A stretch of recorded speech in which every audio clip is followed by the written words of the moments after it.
તો હાલો નમસ્કાર, મારું નામ છે જયદીપ મકવાણા અને સ્વાગત છે તમારું આપણી યુટ્યુબ ચેનલ એટલે કે મકવાણા ટેકનોલોજી યુટ્યુબ ચેનલમાં. શું તમે પણ ધંધો કરવા માટે સહાય જોઈ છે તો સહાય તમને મળશે. તો કઈ કઈ પાત્રતા જોઈશે અને કયા કયા ડોક્યુમેન્ટ જોઈશે તો આવો જાણીએ આખો વિડીયો સારો લાગે તો લાઈક કરતા જજો અને ચેનલ ઉપર ન હોય તો સબસ્ક્રાઈબ જરૂરથી કરતા જજો. તો ચાલો જાણીએ આખો વિડીયો.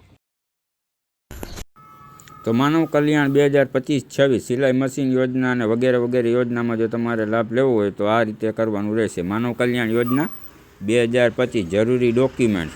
તો આ બધાના ડોક્યુમેન્ટની તમારે એક PDF બનાવવાની રહેશે અને લિંક ડિસ્ક્રિપ્શન આપી છે. તો ફોટોમાંથી PDF કઈ રીતે બનાવી એ પણ તમને જોવાનું રહેશે.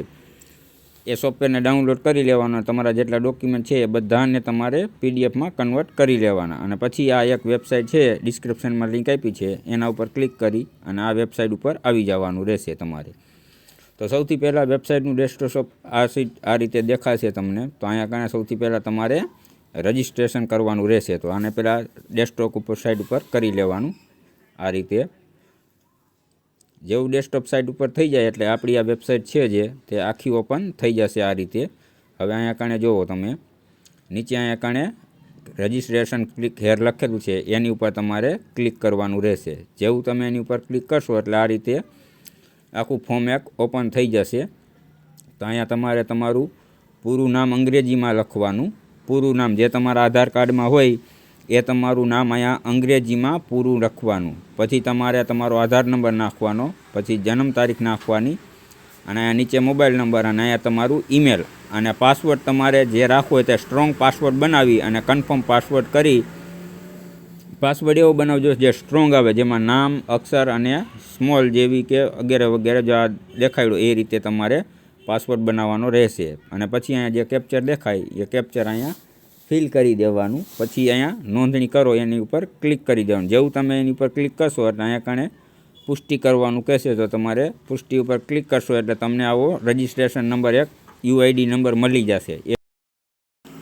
એ નંબર તમને મળી જાય એટલે ફરીથી પાછું અહીંયા કારણે આવવાનું અને અહીંયા કારણે જો યુઝર ID લખેલું છે તેની ઉપર તમે જે અત્યારે યુઝર ID મળ્યું એ અહીંયા નાખી અને અહીંયા કન્ફર્મ કરી દેવાનું પાસવર્ડ નાખી અને પછી આ કેપ્ચર દેખાય કેપ્ચરના અહીંયા કારણે એન્ટર કરી દેવાનું. જેવો કેપ્ચર એન્ટર કરશો એટલે આ રીતે તમારું ફોર્મ આખું ઓપન થઈ જશે. હવે અહીંયા કારણે જો હું ઝૂમ કરીને તમને બતાવી દઉં. જો અહીંયા અરજદારનું નામ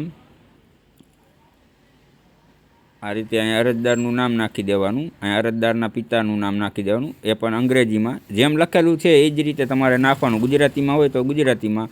અહીંયા જાતિ કે પેટા જાતિ તમારી જે જાતિ હોય તે જાતિ નાખી દેવાની. અહીંયા કણે તમે દિવ્યાંગ છો કે નહીં એ નાખી દેવાનું.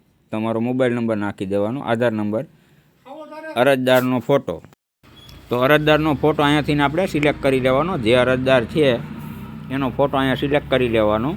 અને પછી અહીંયા જુઓ નીચે રાજ્યનું નામ લખેલું છે તો રાજ્યનું નામ અને તમારા જિલ્લાનું નામ અહીંયાથી સિલેક્ટ કરી લેવાનું. પછી તાલુકાનું નામ સિલેક્ટ કરી લેવાનું. અરજદારનો પિનકોડ નંબર, અરજદારનું જનરલ જે પિનકોડ લાગતો હોય એ પિનકોડ, પછી તમારું જે ગામડું હોય તે ગામડું અહીંયાથી સિલેક્ટ કરી લેવાનું. અરજદારનું સરનામું જે એડ્રેસ હોય તે સરનામું અહીંયા ક્લિયરી રીતે ભરી દેવાનું. પછી આ રીતે એક ઓપન થઈ જશે માનવ કલ્યાણ યોજના. તો તમે કઈ યોજનામાં ફોર્મ ભરવા માગો છો તે અહીંયાથી તમારે સિલેક્ટ કરવાનું રહેશે. તો આપણે માનવ કલ્યાણ માટે ફોર્મ ભરવાનું છે તો આપણે જે તમારે ધંધો કરવાનો છે એ ધંધો અહીંયાથી તમારે સિલેક્ટ કરવાનો રહેશે. હવે આ રીતે એકવાર તમારે આખી માહિતી તમારે જોઈ લેવાની. ઉંમર, રેશન કાર્ડ નંબર એ બધું અહીંયા કણે સરખી રીતે જોઈ કન્ફર્મ કરી લેવાનું આખું ફોર્મ આ રીતે. જેવું આ બધું કન્ફર્મ થઈ જાય એટલે અહીંયા સેવ અને કન્ટિન્યુ ઉપર ક્લિક કરવાનું રહેશે તમારે. જો અહીંયા કાંઈ બાકી રહી ગયું હતું આ તો એને અહીંથી તમારી કામગીરીને અહીંયા સિલેક્ટ કરી લેવાનું કે કયું કામ તમારે રાખેલ છે. તમે પ્લમ્બર છો, બ્યુટી પાર્લરનું કરવા માગો છો, ઇલેક્ટ્રિશિયનનું કરવા માગો છો, દૂધનું વાહન કરવા માગો છો, શૈક્ષણિક તમે કેટલું ભણેલા છો એ અહીંયા કાંઈ સિલેક્ટ કરવાનું રહેશે. 10થી નીચે કે 10 પાસ કે ધોરણ 12 પાસ જેટલું તમારો અભ્યાસ હોય એ અભ્યાસ અહીંયા એન્ટર કરી દેવાનો. આ રીતે બધું એક વખત ચેક કરી લેવું સરખી રીતે બધું A to Z. કે વાંયથી તમારે કોઈ લોચો ન રહે કે તમારું ફોર્મ રિજેક્ટ ન થાય. હવે આ કુટુંબની વાર્ષિક આવક કેટલી છે તો 95,000 છે આપણી, તો આપણે જેનું ફોર્મ ભરીએ છીએ એની, તો આપણે અહીંયા 95,000 એન્ટર કરી દેવાના. પછી શહેરી વિસ્તારમાં સ્વરોજગારનું કાર્ડ જો તમારી પાસે હોય તો તમે નાખી શકો છો, નકર ધંધાનું નામ, તમે જે ધંધો કરતા હોય એ ધંધાનું નામ. તો અહીંયા કારણે દૂધની ડેરી વેચાણ છે તો આપણે અહીંયા સિલેક્ટ કરી લેવાનું.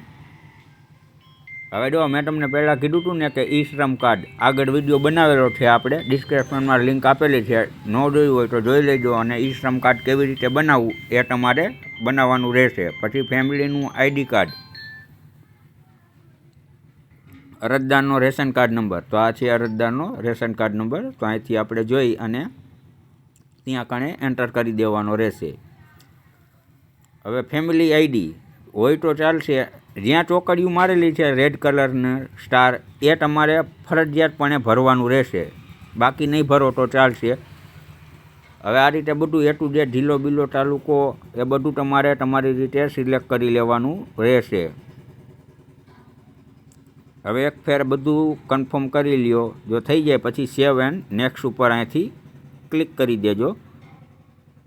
તો આપણે ફટાફટ અહીંથી સેવ એન્ડ ક્લિક કરીને આગળ વધી જઈએ. હવે અહીંયા કારણે જુઓ બીજા સ્ટેપમાં તમારે જે ડોક્યુમેન્ટ છે એ બધા તમારે PDF ફોર્મેટમાં અપલોડ કરવાના રહેશે. અને PDF ફોર્મેટની સાઇઝ જે છે તે 5 MB કરતાં ઓછી હોવી જોઈએ. અહીંયા કણે જે તમે ડોક્યુમેન્ટ અપલોડ કર્યો એનો નંબર અહીંયા કણે નાખવાનો રહેશે. જો તમે આધાર અપલોડ કર્યું હોય તો અહીંયા કણે આધાર નંબર નાખવાનો રહેશે. એવી રીતે જેટલા ડોક્યુમેન્ટ તમે અપલોડ કરો એનો નંબર અહીંયા કણે ફરજિયાત નાખવાનો. પછી નેક્સ્ટ કરી દેવાનું અને અહીંયા કણે કાઉન્સ દેખાય બોક્સ એને ટેક માર્ક કરી અને સેવ એન્ડ કન્ટિન્યુ ઉપર ક્લિક કરી દેવાનું. અહીંયા કણે સેવ એન્ડ કન્ટિન્યુ ઉપર ક્લિક કરી દેવાનું. જેવું તમે ક્લિક કરશો એટલે આ રીતે એક પોપઅપ ઓપન થઈ જશે. અહીંયા કાંઈ તમારી નોંધણી નંબર દેખાઈ જશે. હવે અહીંયાથી આગળ વધી જવાનું સહેમત છું કરીને, એટલે આ તમારું ફોર્મ ભર્યું એનું આખું લિસ્ટ આવી ગયું છે. તો વિડીયો સારો લાગ્યો હોય તો લાઈક કરી દીજો, ચેનલ પર સબસ્ક્રાઈબ ને તમારા વોટ્સઅપ ગ્રુપમાં શેર જરૂરથી કરજો.